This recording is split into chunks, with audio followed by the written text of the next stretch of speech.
Friends, તમારું સ્વાગત છે મારા આજના નવા વિડીયોમાં. આજે આપણે મેંગો આઈસ્ક્રીમ શ્રીખંડ બનાવવાના છીએ. એના માટે મેં આ દહીં નિતારી અને એનો મઠ્ઠો લઈ લીધો છે. 1 કિલો દહીં છે.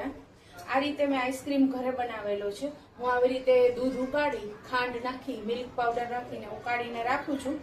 પછી જ્યારે આપણે આઈસ્ક્રીમ બનાવવું હોય ને તો આમાંથી થોડોક ભાગ લઈ આ મેંગો ક્રીમ મિક્સ કરી અને ગમે તે ફ્લેવરનો આઈસ્ક્રીમ તમે મૂકી શકો છો, જેનાથી તમારો આઈસ્ક્રીમ બજાર જેવો બને છે. દળેલી ખાંડ લીધી છે અને 2 કેરી લીધી છે. તો હવે આપણે આઈસ્ક્રીમ બનાવવાનું, મેંગો આઈસ્ક્રીમ શ્રીખંડ બનાવવાનું ચાલુ કરી દઈએ. ફ્રેન્ડ્સ, તો પહેલા હવે આપણે કેરીને સુધારી લઈશું. કેરીના ઝીણા ઝીણા કટકા કરી લઈશું.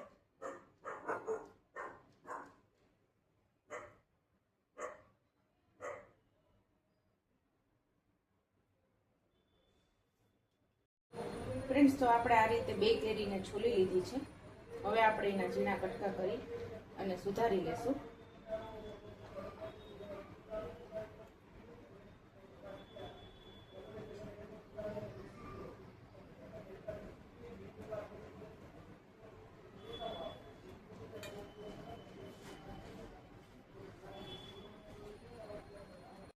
જો ફ્રેન્ડ્સ, આપણા 2 કેરીના કટકા થઈ ગયા છે. આવી રીતે આપણે કેરીને ઝીણા ઝીણા સમારી લેવાના છે. એકદમ ઝીણા કટકા કરશું, જેથી તે આઈસ્ક્રીમની અંદર એકદમ શ્રીખંડની અંદર મિક્સ થઈ જશે. ફ્રેન્ડ્સ, તો હવે આપણે છે ને આ મેં નીચે બરફ લઈ લીધું છે. એની ઉપર મેં કાચનું બાઉલ મૂકી દીધું છે. એમાં હું આ ક્રીમને ઠલવી નાખીશ.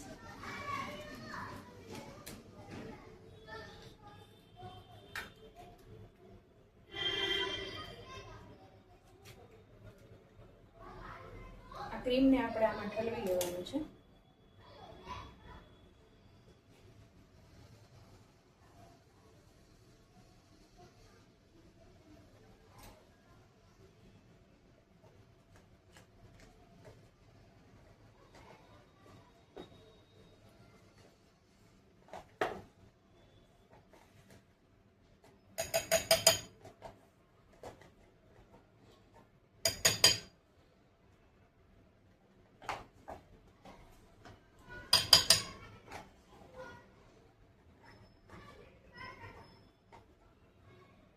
ક્રીમને આપણે ઠલવી લીધું છે. આમાં હવે એને આપણે બીટ કરી લેશું. થોડી વાર બીટ કરી લેશું.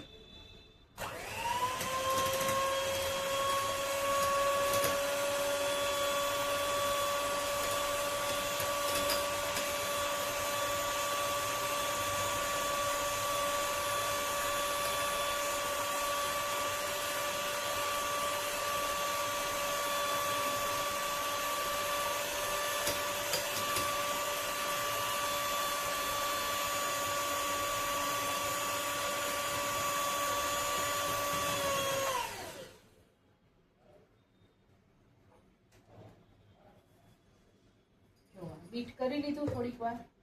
હવે આપણે એમાં શ્રીખંડ નાખી દઈશું. આ આઈસ્ક્રીમ નાખી દઈશું. થોડો આઈસ્ક્રીમ નાખીને બીટ કરશું. ફ્રેન્ડ્સ, હું આવી રીતે બનાવી રાખું છું, ઘાટી રબડી જેવું. પછી આવી રીતે ગમે ત્યારે આ નાખી, ક્રીમ નાખી અને તમે ગમે તે આઈસ્ક્રીમ મૂકી શકો છો. પછી આમાં તમે ગમે તે ફ્લેવર એડ કરી દો એટલે તમારો આઈસ્ક્રીમ બહુ સરસ બને છે. તો ફ્રેન્ડ્સ, મેં છે ને આમાં દહીંનો મસ્કો, મલાઈ, આપણે ઓલો ક્રીમ ને આઈસ્ક્રીમ જે મિક્સ કર્યો તો એ, થોડીક કેરી, બધું મિક્સ કરી અને બીટર ફેરવી દીધું છે. થોડીક કેરી મેં બાકી રાખી છે, જે આપણે છેલ્લે નાખશું. અને વચ્ચે મારો વિડીયો થોડોક સ્કીપ થઈ ગયો. આ બધું મિક્સ કરવાનું તમને બતાવવાનું રહી ગયું મારાથી. એટલે આ રીતે તમારો આઈસ્ક્રીમ શ્રીખંડ તૈયાર થશે. ફ્રેન્ડ્સ, થોડાક આપણે ઉપર કાજુ બદામ નાખી દઈશું. તમારે આમાં શ્રીખંડને ટેસ્ટ કરી લેવાનો છે. જો તમને ખાંડ એમાં ઓછી લાગતી હોય તો થોડીક ખાંડ એડ કરી દેવાની. અને આપણો શ્રીખંડ બહુ જ સરસ તૈયાર થયો છે. તમે આવી રીતે ક્રીમ શ્રીખંડ, આઈસ્ક્રીમ શ્રીખંડ જરૂર બનાવજો.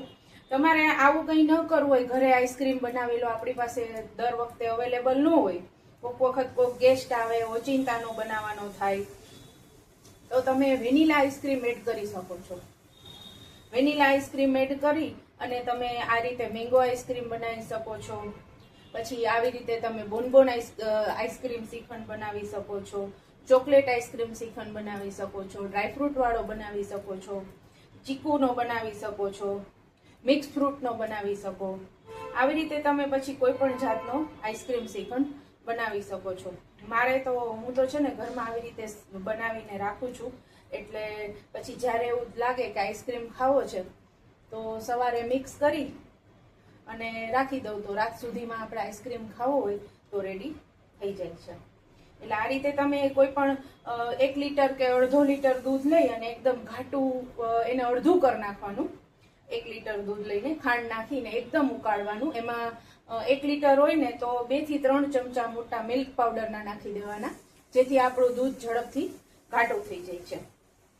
અને થોડો કોર્નફ્લોર નાખવો હોય તો નાખી શકાય, પણ મેં નથી નાખ્યો, કારણ કે ફરાળમાં કોઈને આપણે ખાવો હોય ને તો પણ ખાઈ શકે છે. તો ફ્રેન્ડ્સ, આપણા કાજુ બદામ સુધારાઈ ગયા છે. મને થોડોક શ્રીખંડ મોરો લાગે છે, એટલે હું થોડી ખાંડ એડ કરું છું. થોડી ખાંડે એડ કરી દઉં છું. દળેલી ખાંડ છે એટલે ફટાફટ મિક્સ થઈ જશે. જો આપણો શ્રીખંડનો કલર જુઓ, બજારથી એ સરસ થાય છે આવી રીતે શ્રીખંડ. હવે આપણે જે બાકી વધેલી કેરી છે એ બધી નાખી દેશું. બધી કેરી અંદર નાખી દેશું એટલે આપણા શ્રીખંડમાં મસ્ત બહુ સરસ કેરીનો સ્વાદ આવશે. બરોબર છે. થોડા ડ્રાયફ્રૂટ નાખી દેશું.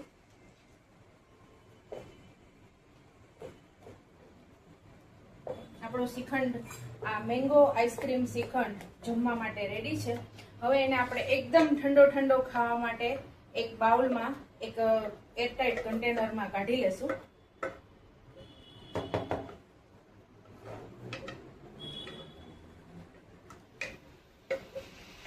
એને એરટાઇટ કન્ટેનરમાં કાઢી લેશું એકદમ સરસ મજાના.